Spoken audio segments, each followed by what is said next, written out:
Now, in Mark chapter 12, Jesus says something that if we take him as his word and believe what he said, which I do, it will mean that both Judaism and Christianity are made absolutely obsolete and will be forced to change at least how they're understood and expressed in the world today.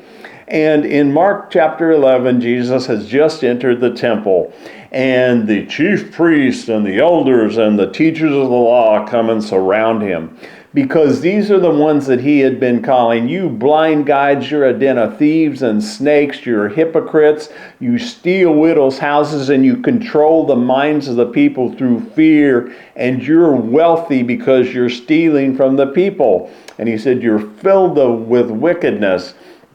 And so they felt their power and authority being threatened because the people were beginning to follow Jesus and leave them.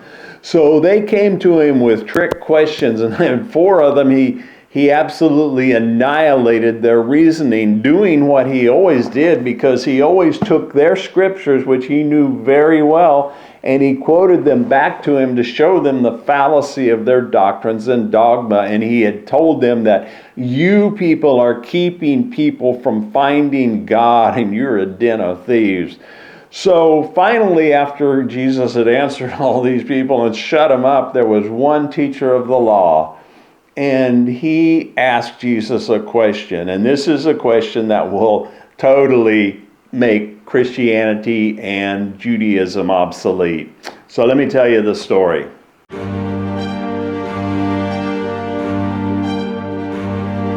Hey everyone, I'm Danny.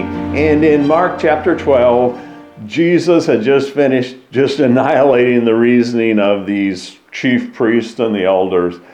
And one teacher of the law, seeing that he had really answered wisely, he asked Jesus, he said, "Teacher, what's the greatest commandment?"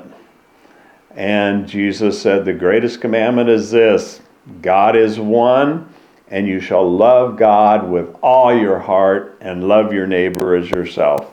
And Jesus said there's no commandment greater than these, because in Matthew's gospel and Luke's, Jesus added and he said, this fulfills all the law. Everything written in here, the law and the prophets, we want to figure out how to obey God and how to do this. Well, it's simple. We just love God with all our heart and love our neighbor as ourselves. And this teacher of the law, he answered him wisely, and he said, that's a really good answer, teacher, because in that day, in order to be right with God, we needed to go to the priest, we needed to give them an offering, we needed to take a goat or a sheep or cow or a pigeon or something, and the priest would sacrifice it, and then that's how we stay right with God.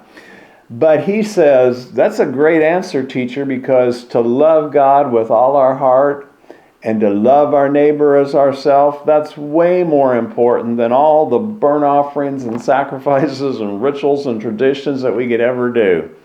And Jesus said to this man, he said, you are not far from the kingdom of heaven. And no one dared ask him any questions after this. Now, today we don't sacrifice goats and sheep and pigeons and cows and stuff to appease God and to be right with God. But in Christianity, we must accept, believe, and defend all the doctrines and participate in the sacraments and the rituals and all the traditions and be conformed to, judge the world through looking through the lenses of our Christian doctrine.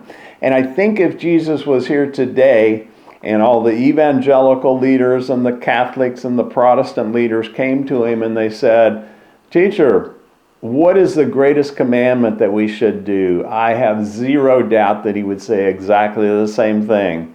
He would say, God is one, and you are to love God with all your heart and love your neighbor as yourself.